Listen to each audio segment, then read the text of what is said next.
அத்தியாயம் 10. வணக்கம். Come study with me எல்டர் பிராக் நிகழ்ச்சிக்கு உங்களை வரவேற்கிறேன். இன்று நாம் 1 இராஜாக்கள் 10 முதல் 11 வரை பார்க்கப் போகிறோம். 1 இராஜாக்கள் 10ஆம் அதிகாரம் தூர தேசத்திலிருந்து வந்த ஒரு ராணியுடன் தொடங்குகிறது. சேபாவின் ராணி சாலொமோனுடைய புகழைக் கேட்கிறாள். அந்த புகழ் கர்த்தரின் நாமத்தோடும் சேர்ந்திருந்தது. அவள் வெறும் செல்வத்தைக் காண வரவில்லை. கடினமான கேள்விகளால் சாலொமோனைச் சோதிக்க வருகிறாள். அவளிடம் பொன்னும் வாசனைப் பொருட்களும் இரத்தினங்களும் இருக்கின்றன. ஆனால் உண்மையான சோதனை ஞானம். சாலொமோன் அவள் கேட்ட எல்லாவற்றுக்கும் பதில் அளிக்கிறான். அவனுக்கு மறைந்தது ஒன்றுமில்லை. பிறகு அவள் அரண்மனையையும் அவன் மேசையின் உணவையும் ஊழியக்காரர்களின் ஒழுங்கையும் அவர்களின் உடைகளையும் கர்த்தருடைய ஆலயத்துக்குச் செல்லும் வழியையும் காண்கிறாள். அந்த மகிமையை பார்த்தபோது அவளுடைய மனம் ஆச்சரியத்தில் நிறைகிறது. ஆனால் இந்த அதிகாரத்தின் உயர்ந்த இடம் பொன் அல்ல, சிங்காசனமும் அல்ல. சேபாவின் ராணி கர்த்தரை ஸ்தோத்திரிக்கிறாள். கர்த்தர் இஸ்ரவேலை நேசித்ததால் சாலொமோனை ராஜாவாக வைத்தார் என்று அவள் சொல்கிறாள்.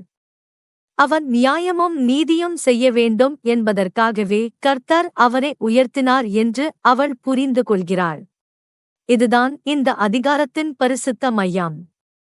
ஞானம் ஒருவரை பெருமைப்படுத்துவதற்காக அல்ல, ஞானம் நீதியாக நடத்துவதற்காக. செல்வம் இருதயத்தின் எஜமானாக மாறுவதற்காக அல்ல, அது தேவனுடைய நோக்கத்துக்கு சேவை செய்ய வேண்டும். உண்மையான ஞானம் மற்றவர்களை கர்த்தரிடம் திரும்பச் செய்ய வேண்டும். பிறகு அதிகாரம் சாலொமோனுடைய செல்வத்தை பெரிய அளவில் காட்டுகிறது. ஆண்டுதோறும் பொன் வருகிறது. பொன்னால் கேடகங்கள் செய்யப்படுகின்றன.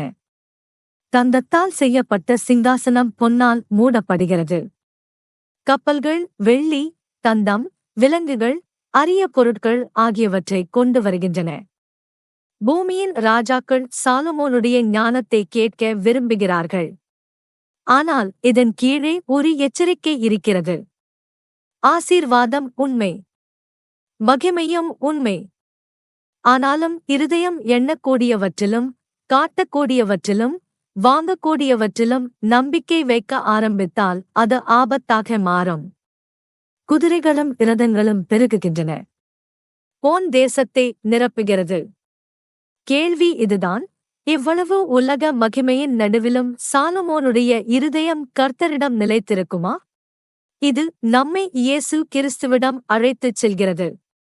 சாலொமோனுக்கு ஞானம் இருந்தது. ஆனால் கிறிஸ்து தேவனுடைய ஞானத்தின் பரிபூரண வெளிப்பாடு. சாலொமோன் வெளிப்புற மகிமை கொண்ட ராஜ்யத்தை கட்டினான். ஆனால் கிறிஸ்து மீட்கப்பட்ட ஆத்துமாக்களின் ராஜ்யத்தை கட்டுகிறார்.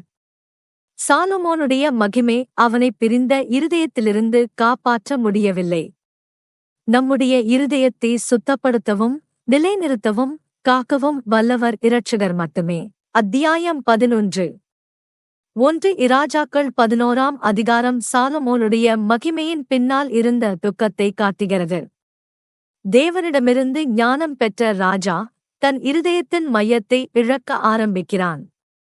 கர்த்தர் எச்சரித்திருந்த அந்நிய ஜாதிகளின் பெண்களை சாலொமோன் நேசிக்கிறான். பிரச்சினை எல்லைகளைத் தாண்டிய திருமணம் மட்டும் அல்ல, பிரச்சினை உடன்படிக்கை தளர்வாக மாறுவது. கர்த்தர் அவர்கள் உங்கள் இருதயத்தை வேறு தெய்வங்களின் பக்கம் சாய்த்து விடுவார்கள் என்று எச்சரித்திருந்தார். அதுதான் நடந்தது.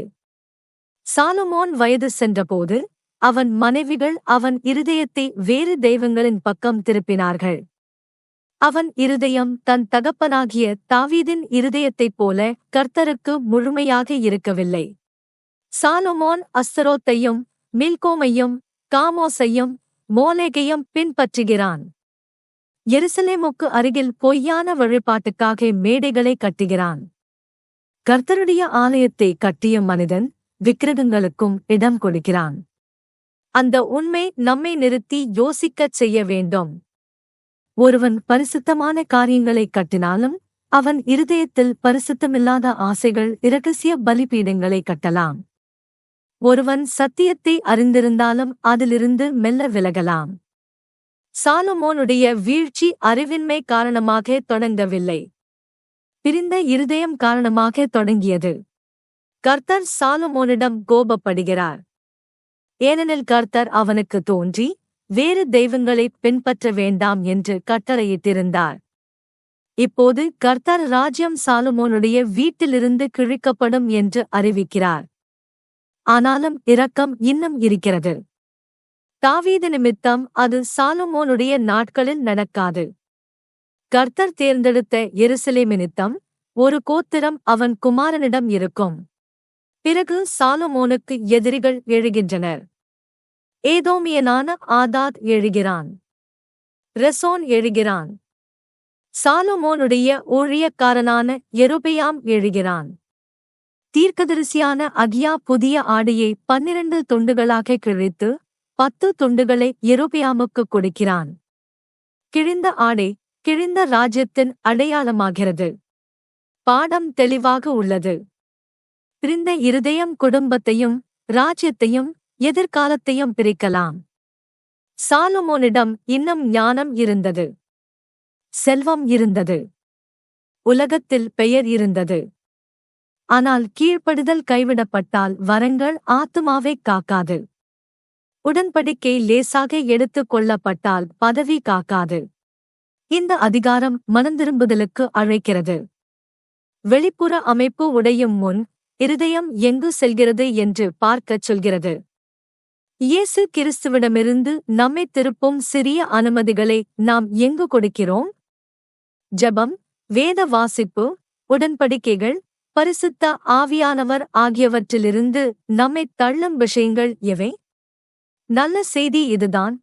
பிரிந்த இருதயம் தன்னைத்தானே குணப்படுத்த முடியாது. ஆனால் இயேசு கிறிஸ்து அதை குணப்படுத்த முடியும்.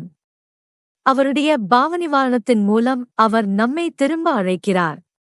அவர் பாதி இருதயத்தை வேண்டாம் என்பார்.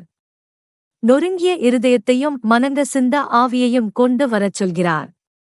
அப்போது அவர் அந்த இருதயத்தை முழுமையாக்க வல்லவர்.